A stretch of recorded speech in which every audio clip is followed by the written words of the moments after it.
Welcome to how to do the long tail cast on method. For the long tail cast on, you're using your tail and your working yarn to create your cast on stitches. So you need a long tail, hence the name long tail cast on method.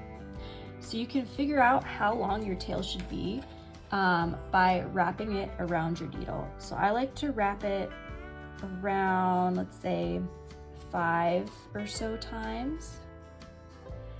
And then from there, you can multiply it to determine how long of a tail you need. So in my case, in this example, I'm gonna cast on 10 stitches. So that's the length of a tail that I need. From there, the long tail cast on method starts with a slip knot. So I'm gonna do that.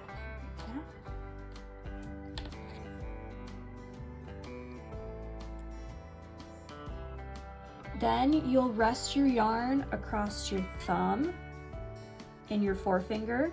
I like to have my tail resting across my thumb and my working yarn across my forefinger.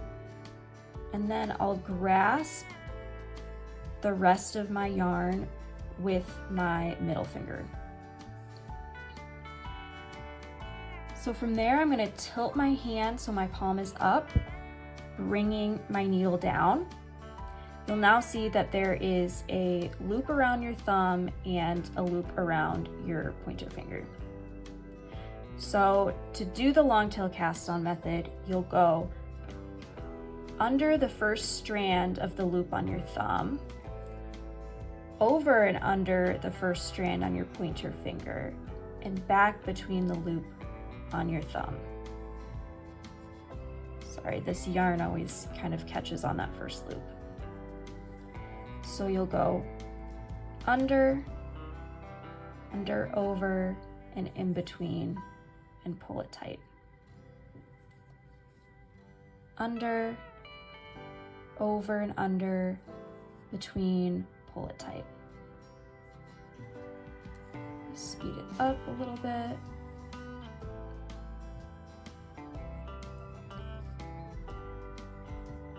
And I always reset after every stitch, just because that's my preference.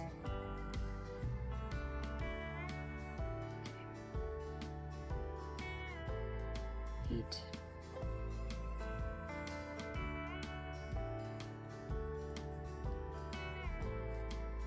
So there I have my 10 stitches and I have my tail. That is the long tail cast on.